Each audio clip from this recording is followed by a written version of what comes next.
Hello everyone, welcome back guys. स्वागत है आपका इस एनालिसिस ऑफ दिसंबर 2018 का जो लेबर लॉस का एग्जाम हुआ था उसके पार्ट टू में। पार्ट वन में हमने ऑलरेडी 35 क्वेश्चंस को कवर कर लिया है। पार्ट टू में भी हम अगेन 35 क्वेश्चंस जो है उनको कवर करेंगे and we will cover the remaining 30 questions in the part three.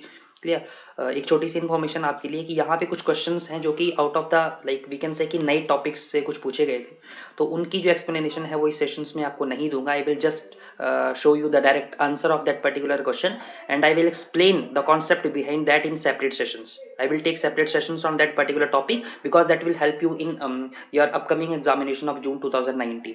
Clear. So do not complain about that sir due कि आपने इस क्वेश्चन का एक्सप्लेनेशन नहीं दिया। ठीक है। So I will directly answer the I will directly show you answer of that particular question and I will explain the concept behind that in the separate video. ठीक है जी। तो ये चीज आपको ध्यान में रखनी है और हम कोशिश करेंगे कि इस सेशन को हम 10 मिनट के अंदर अंदर कवर करें बिकॉज दैट आपकी टाइम की बहुत वैल्यू है और तो हम आपके वक्त की कदर करते हैं, इसलिए हम इसको जल्दी से जल्दी कवर करने की कोशिश करेंगे। This analysis just help you to analyze कि कौन से टॉपिक्स हैं जहां से क्वेश्चंस पूछे गए हैं, तो हम नेक्स्ट बार जो है उन क्वेश्चंस या उन टॉपिक्स को जो है वो जरूर कवर करेंगे। ये सिर्फ इसका एक सिंगल मोटिव है। ठीक है। बिकॉज आंसर की तो आपको ऑलरेडी आपके पास होगी, तो बस आपको टॉपिक्स आपको ध्यान में रखने की कौन से टॉपिक से क्वेश्चन पूछे जा रहे हैं। क्लियर। तो आइए फटाफट से स्टार्ट करते हैं। स्पीड जो है वो अल्ट्रा स्पीड के ऊपर ये सेशन चलेगा, तो do not complain about the speed of that. इस सेशन के स्पीड के ऊपर भी आपको कंप्लेन नहीं करनी है। We will just see the topics की कहाँ से क्वेश्चंस आए हुए हैं। क्लियर जी। और इन कुछ क्वेश्चंस की एक्सप्लेनेशन अलग से सेशन में, कुछ की मैं यहाँ पे दे दूंगा। ठीक है जी। चलिए स्टार्ट करते हैं। This is something about me. तो यहाँ से आप देख सकते हैं पहला question, which of the following is not a determinant of supply of labour. यहाँ से जो है वो कौन सा जो सप्लाई ऑफ लेबर का डिटर्मिनेंट नहीं है। Obviously answer is number of firms. इसके ये लेबर मार्केट का टॉपिक है। ठीक है। सप्लाई ऑफ लेबर और इंपॉर्टेंट टॉपिक है, तो इसको मैं आपको डेफिनेटली कवर करवाऊंगा। बट एक थोड़ी सी इन्फॉर्मेशन आपको यहाँ पे दे दूं, वेज रेट तो डेफिनेटली इसको सप्लाई ऑफ लेबर को इफेक्ट करता है बिकॉज शुरू में जैसे ही आप वेजेस बढ़ाते हो तो सप्लाई ऑफ लेबर भी बढ़ती है। बट जब आप ज्यादा वेजेस बढ़ा देते हो तो लोगों के पास या वर्कर्स के पास ज्यादा मनी होने के कारण वो उसको स्पेंड भी करना चाहेंगे, तो उसके लिए उनको टाइम चाहिए, इसलिए सप्लाई ऑफ लेबर फिर कम हो जाती है। ठीक है। Non wage aspect of the job definitely ये भी अफेक्ट करते हैं बिकॉज कई ऑर्गेनाइजेशन में क्या होता है, कुछ लोगों को कुछ ऑर्गेनाइजेशन में कम पैसे मिलते हैं as compare to other organisation, but वो उसको फिर भी नहीं छोड़ते हैं। क्यों? बिकॉज हो सकता है कि उनको other non wage favourable conditions मिलती हो, जैसे सपोज स्टेटस उनको ज्यादा मिलता है वहां पे, या सपोज उनको terms and conditions of that particular organisation better हो, उनके लिए फेवरेबल हो। तो ये कुछ नॉन वेज एस्पेक्ट हैं जो कि डेफिनेटली सप्लाई ऑफ लेबर को इफेक्ट करते हैं।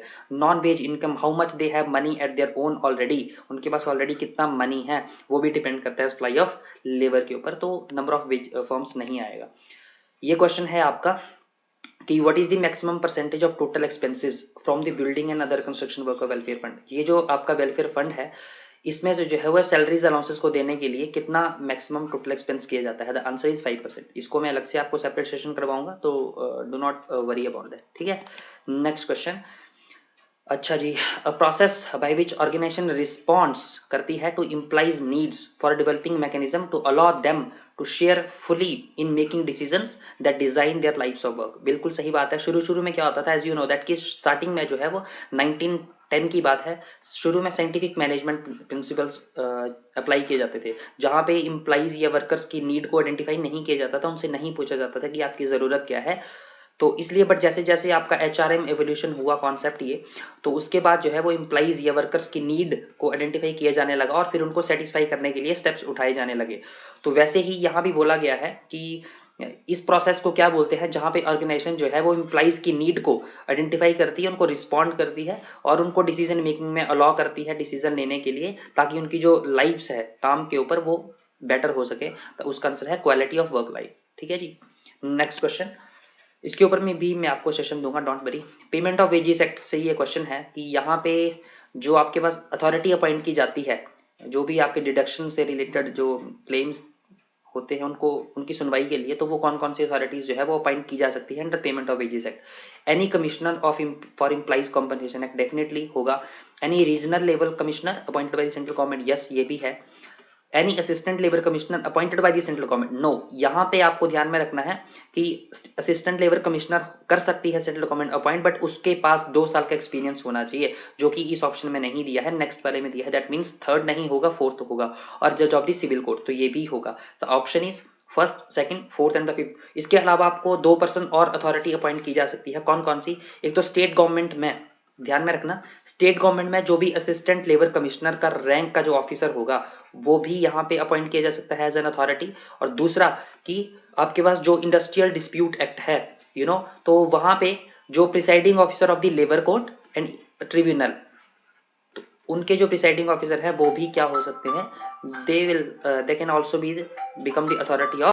ओके, सो क्लियर हो गया आपको। अब चलते हैं नेक्स्ट क्वेश्चन के ऊपर। नाउ यहाँ पे देखो, क्वेश्चन नंबर है principle of compulsorily arbitration leads to an authoritarian imposition of terms and conditions of employment and suppresses the possible self governance of industries। ये तो सही बात है बिल्कुल। जो कंपल्सरी आर्बिट्रेशन होता है तो वहां पे उनके ऊपर एक अथॉरिटेरियन imposition हो जाती है कि आपको जो है वो terms and conditions of employment जो है वो जो भी अथॉरिटी के द्वारा है वही वैसे ही क्या करेंगे उसको मतलब इंप्लीमेंट करेंगे या डिसाइड करेंगे कि किस तरह की टर्म्स एंड कंडीशंस होगी, जिससे उनकी सेल्फ गवर्नेंस जो है वो इंडस्ट्रीज की थोड़ी सी सुप्रेस हो जाती है। सेकंड में बोलता है रीजन में कि in democratic society industrial democracy implying collective and joint determination of terms and conditions of employment and settlement of their dispute should prevail without any outside interference। तो ये भी सही बात बोल रहा है, बट ये दोनों ही अपनी अपनी बात बोल रहे हैं, ये इसकी एक्सप्लेनेशन नहीं है। सो आंसर इज रॉन्ग तो नहीं है ये, करेक्ट एंड करेक्ट एक्सप्लेनेशन नहीं दे रहा है। Yes, both are true but they represent only one sided view of to justify. Clear जी? Who has given the system theory of organization? Very very important question and the answer is Chester Bernard। Clear? System theory क्या होती है इसको हम अलग से देखेंगे, ठीक है? So do not be get panic. Clear? Next question, imperfections existing in the employment market are the causative factor for wage differentials। हाँ बिल्कुल सही बात है। In developed countries inter industry wage differentials are narrowing। तो है ये भी सही, but this is not the reason of that particular assertion, तो इसलिए इसका आंसर होना चाहिए फर्स्ट। ठीक है, इसको हम जब लेबर मार्केट के मैं आपको कुछ कॉन्सेप्ट करवाऊंगा तो वहां उनको करने के बाद आपको ये चीजें समझ आने लगेंगी कि स्ट्रक्चर्ड एम्प्लॉयमेंट क्या होती है या स्ट्रक्चर्ड इन एम्प्लॉयमेंट क्या होती है। क्लियर? वेज डिफरेंशियल्स के ऊपर मैं थोड़ा सा आपको सेशन लूंगा, ठीक है जी। अच्छा, next question, violation of moral standards makes someone feel remorseful. Yes, मतलब रिमोर्सफुल मतलब होता है गिल्टी फील करना। ठीक है, जब आप मॉरल स्टैंडर्ड्स की वायलेशन करते हो तो कुछ लोगों को या उस पर्टिकुलर पर्सन को ही बाद में गिल्टी फील होता है। And in the event of the violation of moral standard inner sense of guilty starts haunting. बिल्कुल सही बात है। सो ये एक आपका करेक्ट एक्सप्लेनेशन है। The answer is first. अच्छा, which of the following feature relating to participation of worker in management bill जो कि 1990 में इंट्रोड्यूस किया गया था वो करेक्ट है। सो यहाँ पे आप देखोगे, this was the first comprehensive legislative effort toward promotion of workers in management। Yes, definitely। The bill envisaged a two-tier system of participation। No, यहाँ पे गलत हो गया ये। यहाँ पे 3-tier system जो है वो इन्वेस्टिनेज किया गया था। ठीक है, कौन कौन सा? एक तो आपके पास क्या था, एक शॉप फ्लोर काउंसिल, ठीक है, शॉप फ्लोर काउंसिल, एक आपके पास एस्टेब्लिशमेंट काउंसिल और एक आपके पास representatives on the board of management. तो एक बोर्ड ऑफ मैनेजमेंट, तो ये तीन टायर सिस्टम था, ना कि 2-टायर सिस्टम था। तो ये गलत हो गया। तो 2 जिसमें भी होगा वो गलत होगा, ये भी गलत होगा, ये भी गलत होगा। ऑप्शन तो आपको ऑलरेडी मिल गया, first, third and the fourth. It propose to delete section 3 of the industrial dispute act concerning the work committee. ठीक है, तो थर्ड तो ऑप्शन है। और it propose for the appointment of inspector, बिल्कुल सही। क्लियर जी? चलिए next question, model standing order के में कौन सी चीजें जो है करेक्ट है इसके ये पहला, model standing order classifies workers into 6 category. ये आपका इंडस्ट्रियल एम्प्लॉयमेंट स्टैंडिंग ऑर्डर से क्वेश्चन है। ठीक है, स्टैंडिंग ऑर्डर एक्ट से क्वेश्चन है। तो मॉडल स्टैंडिंग ऑर्डर में बोलता है कि जो वर्कर्स हैं उनको क्लासिफाई किया गया है 6 कैटेगरीज में। यस, बिल्कुल सही बात है। कौन कौन से हैं? अगर आपको 6 कैटेगरीज याद हो तो एक आपके पास परमानेंट, एक आपके पास प्रोविजनर्स, एक आपके पास बदली वर्कर्स, एक आपके पास टेम्पोरेरी, एक आपके पास कैजुअल वर्कर और एक आपके पास अप्रेंटिस। तो ये 6 तरह की क्लासिफिकेशन की गई है under the model standing order for workers. Next, according to the model standing order, in order to terminate the employment of permanent monthly rated worker, the employer has to give 1 month notice in writing or pay leave off. Yes, definitely उनको 1 month का notice देना पड़ता है, तो ये भी सही है. The model standing order provides a list of act और omissions. Yes, model standing order में जो भी act और omission की जो list है वो provide की गई है, और ये मैंने आपको शायद बताई है किसी MCQs में, जो भी लाइव सेशंस लेता था वहां पे. अच्छा, model standing order provides that every permanent worker shall be entitled to service certificate at the time of dismissal, discharge और रिटायरमेंट फ्रॉम सर्विस. ये भी बिल्कुल सही है. तो आपको मैं ना अभी इस सेशन में industrial employment standing order act cover करवा दूंगा, ठीक है. सो डोंट वरी, बाकी एक्ट जैसे मैंने आपको कवर करवाए थे वैसे ही इसको भी कवर करवा दूंगा. और एक चीज और ध्यान में रखना, जितने भी मैंने एक्ट आपको करवाए थे उनमें से जो क्वेश्चन आए हैं वो मतलब 99% जो क्वेश्चन हैं वो मैंने ऑलरेडी कवर उन एक्ट में करवाए हैं. तो थोड़ा सा आप उन एक्ट को ध्यान से पढ़िएगा ताकि आपको कुछ हेल्प मिले. Now this question is from Interstate Migrant Workmen Regulation of Employment and Condition of Service Act 1979. तो यहाँ पे क्वेश्चन है कि what is the time period within which a complaint relating to an offence has to be made before a court from the date on which the alleged commission of the offence came into the knowledge of the inspector. The answer is 3 month. ये भी बिल्कुल सही है. इस act को भी मैं आपको करवाऊंगा बिकॉज इस बार सिलेबस में ही एड अप किया गया है, ठीक है जी.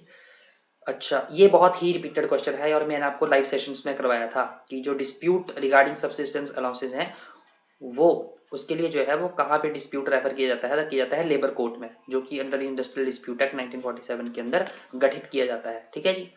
पेमेंट ऑफ बोनस एक्ट के अंदर what is the minimum number of days for entitled to receive bonus. The answer is 30 days. बहुत ही इजी क्वेश्चन है. Which of the following approaches of leadership focus on personal competence and social competence? The answer is emotional intelligence approach. ये भी एक बहुत easy question है क्योंकि अगर आपको ये तीनों पता होगी तो आपने पढ़ा होगा अगर तीनों के बारे में, तो यहाँ पे ऐसी कोई बात नहीं है. बट इमोशनल इंटेलिजेंस में योर पर्सनल कॉम्पिटेंसी या योर प्रोफेशनल या फिर सोशल कॉम्पिटेंसी के बारे में बात होती है, तो ये इसका ऑप्शन होना चाहिए फोर्थ. क्लियर जी. अच्छा, next question. Under the trade union act what is the maximum amount of fine to be imposed for supplying false information regarding trade union. ये भी मैंने बहुत अच्छे तरीके से आपको 3 तरह के अलग अलग फाइन बताए थे. तो इसका आंसर फॉल्स इन्फॉर्मेशन वाले केस में होगा 200 रुपीज. सो जिसने नहीं एक्ट देखा है वो देख सकता है, वहां पे आपको ऑलरेडी समझ आ जाएगा. Under the provision of the bonded labour system abolition act 1976 what is the extent of punishment for a person who compels any person to render any bonded labor. तो इसका आंसर है उनको 3 साल की सजा होगी मैक्सिमम और फाइन जो पड़ेगा 2000 रुपीज तक का, ठीक है. तो ये आपको ध्यान में रखना है. I will cover all these topics, don't worry. A conscious change that occurs as a result of logic. बिल्कुल, the answer is planned change, अगर उसको हम बोलते हैं. Clear. Which of the following is not an objective of labour welfare. ये मैंने आपको करवाए थे.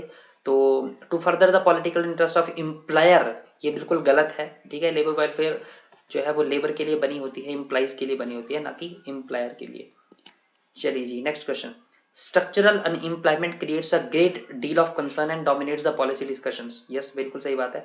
और अच्छा, स्ट्रक्चरल अनएम्प्लॉयमेंट क्या होती है मैं आपको ऐसे बता दूं थोड़ा सा.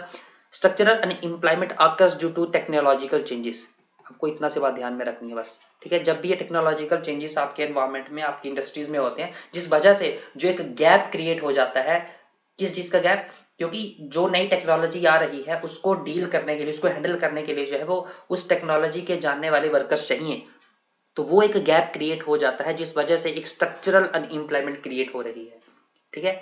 तो ये एक आपके पास असर्शन है. And second is structural unemployment arises because of mismatch between the skills that workers are supplying and the skills that firm are demanding. बिल्कुल सही बात है जो भी मैंने आपको यहाँ पे एक्सप्लेन की. तो ये आपका बिल्कुल सही आंसर है. Which of the following trade union federation was formed with the objective of dictatorship of proletariat? Proletariat मतलब आपके वर्कर्स, तो मतलब वर्कर्स का कंट्रोल होना चाहिए. ऐसी कौन सी यूनियन है जिसका ये ऑब्जेक्टिव था? The answer is red trade union Congress, ठीक है. क्लियर हो गया. और ये जो आपकी टर्म है, ये डिक्टेटरशिप ऑफ प्रोलेटेरिएट, ये आपके पास क्वाइन की थी, आपको नाम पता होना चाहिए, जोसेफ वेडमियर, ठीक है. जोसेफ वेडमियर ने ये टर्म क्वाइन की थी, डिक्टेटरशिप ऑफ द प्रोलेटेरिएट. सो ये आपको नाम पता होना चाहिए. नाउ कॉन्टिन्यूअस सर्विस के रिगार्डिंग जो प्रोविजंस है वो पेमेंट ऑफ ग्रेच्युटी एक्ट में कौन से ईयर में एडअप किए गए थे, इंसर्ट किए गए थे? The answer is 1984. Labour welfare is a relative concept, yes बहुत बार बता चुका हूँ. This is because of related to time and space, yes definitely ये मैंने ऑलरेडी एक्सप्लेन कर दिया है. कहाँ पे? प्रिंसिपल्स ऑफ लेबर वेलफेयर में आई थिंक सो, तो वहां पे आप इसको कर सकते हो. तो ये बिल्कुल सही एक्सप्लेनेशन है with assertion. Now, in which of the following establishment Equal Remuneration Act was enforced? The answer is plantation covered under the Plantation Labor Act 1951. ये बिल्कुल इस एक्ट को भी मैं आपको नोटिफाई करवा दूंगा इस सेशन में, ठीक है. लेबर पार्टी के जो है वो प्रेजेंट लीडर कौन है? Jeremy Bernard Corbyn. बिल्कुल सही बात है, आपको ध्यान में रखना है ये 2015 से जो है इस पार्टी के प्रेजेंट लीडर हैं, इस पार्टी के, ठीक है, लेबर पार्टी के जो है वो. और लेबर पार्टी के रिगार्डिंग मैंने आपको ऑलरेडी सेशन ले रखा है trade union of great Britain के वाले पार्ट में, तो वहां से आप देख सकते हो.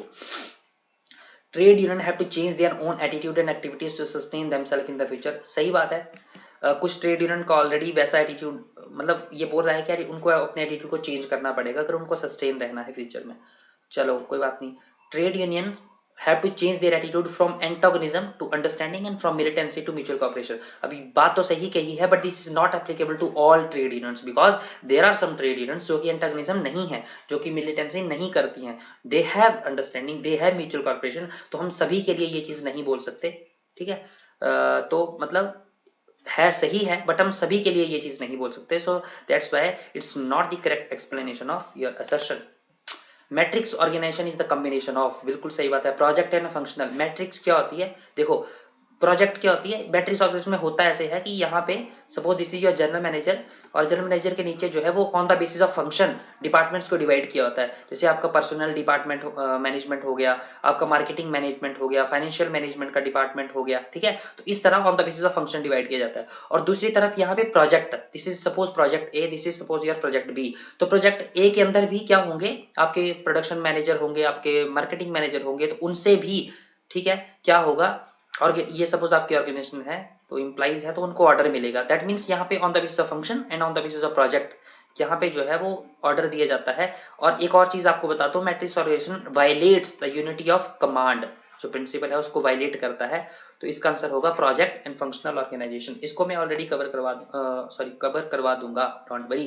क्वालिटी कंट्रोल को जापान में किसने इंसर्ट किया था? वेरी वेरी इंपॉर्टेंट क्वेश्चन और बहुत ज्यादा फेमस क्वेश्चन है. डब्ल्यू एडवर्ड डेमिंग, ठीक है जी. तो और उसके बाद इसको एक्सपेंड किसने किया था? क्यूरो इशिकावा ने, ठीक है जी.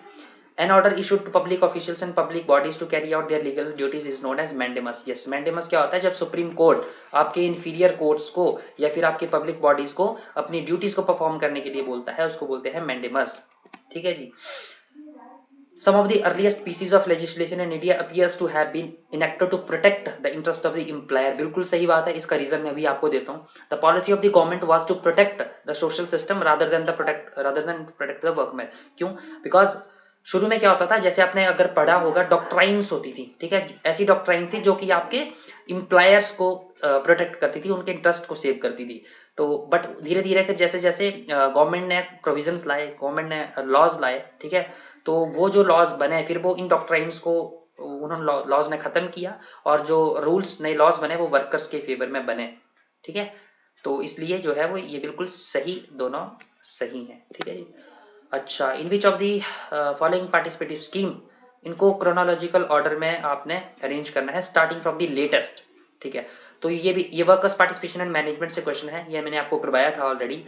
The scheme which was introduced and made applicable to all central public sector enterprises. देखो ये मैंने आपको बताया था, ये 1983 में आई थी. Commercial and service organization employing 100 और मोर, ये भी आपको मैंने बताया था 1977 में. और मैन्युफैक्चरिंग के लिए भी मैंने आपको बताया था 1975 में. पहले 1975 में यहाँ पे इस मैन्युफैक्चरिंग इंडस्ट्रीज में अप्लाई की गई स्कीम. फिर उसके बाद जो ओल्ड 20 प्रोग्राम है वहां से क्वेश्चन है ये, ठीक है, ओल्ड 20 प्रोग्राम वाली, ये वाली. और फिर उसके बाद उन्होंने देखा कि मैन्युफैक्चरिंग इंडस्ट्री में उसको काफी सक्सेस मिली, तो उसके बाद उन्होंने कमर्शियल सर्विसेज में भी उसको इंप्लीमेंट करना स्टार्ट कर दिया. तो आंसर इज, तो पहले लेटेस्ट में ये पहले आएगा, फिर ये, तो first, second and third. Which one of the following is not a quantitative method for forecasting supply of human resource? The answer is, यहाँ पे अब ये आपको थोड़ा सा कॉन्सेप्ट टिपिकल है, ये आपको समझाना पड़ेगा अलग से, तो इसको हम सेपरेट सेशन में ही देखेंगे, ठीक है। बिकॉज कई जगह जो है वो कंफ्यूजन हो जाती है माइंड में कि ये क्वालिटेटिव है या क्वांटिटेटिव है, बिकॉज कई जगह इसको क्वांटिटेटिव लिखा गया है, कई जगह क्वालिटेटिव, बट इसके पीछे जो एक्चुअल रीजन है वो थोड़ा सा टिपिकल है, तो वो आपको अलग से सेशन में इस पर्टिकुलर टॉपिक के अंदर एक्सप्लेन कर दूंगा, ठीक है जी।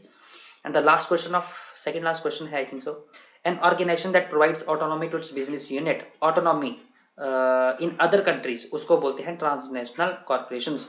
ये बहुत ही इंपॉर्टेंट टॉपिक है कि मल्टीनेशनल कॉर्पोरेशन क्या होती है, इंटरनेशनल क्या होती है, ग्लोबल क्या होती है। सो इसको हम जरूर डेफिनेटली अलग से सेशन में इसके बारे में बात करेंगे।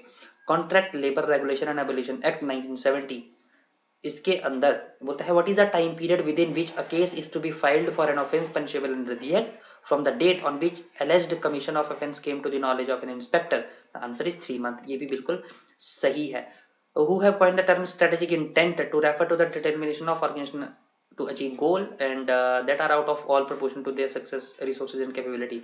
The answer is Gary Hamil। Hamil नहीं है, this is Hamid, ये गलत लिखा है। एंड सी के प्रहलाद, ठीक है। तो ये इनका ऑप्शन होगा। स्ट्रेटेजिक इंटेंट क्या होता है, मतलब व्हाट इज व्हाई और what is the goal, what is the vision, what is the mission of your organization, ठीक है, इरादा जिसको हम बोलते हैं, ठीक है। तो वो ये जो टर्म है ये क्वाइन की थी हैमिद एंड प्रहलाद ने।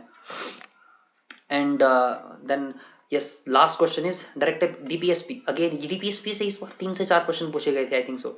तो इस टॉपिक को मैं भी कवर करवा दूंगा, डोंट वरी। और तो यहाँ पे इसका आंसर होगा securing and preserving effectively a social order in which justice shall inform to all institution of national life. तो इसका आंसर आएगा आर्टिकल 38। तो जस्टिस जो है वो आर्टिकल 38 में बताया गया है, ठीक है जी। So guys this is all about in the second part. यहाँ पे मुझे लगता है कि थोड़े से आपके माइंड में डाउट्स होंगे कि सर आपने एक्सप्लेनेशंस नहीं दी ज़्यादा। तो बस मैं आपको ये इतना बताना चाहूँगा कि आप इस क्वेश्चन पेपर का एनालिसिस देखो कि कौन से टॉपिक्स से क्वेश्चन पूछे गए हैं, फिर हम उन टॉपिक्स को कवर करने की कोशिश करेंगे। जो मैंने कवर करवा दिए हैं आप वहाँ से उनको देखो, और जो नहीं कवर करवाया है उनको मैं अलग से सेशन लूँगा, ताकि आपको जून 2019 में आने वाले एग्जाम में भी उनकी हेल्प मिले, ठीक है जी। सो ये था आज का सेशन। अब 30 क्वेश्चन जो है वो रिमेनिंग वो हम पार्ट 3 में करेंगे। So thank you so much guys, thank you all.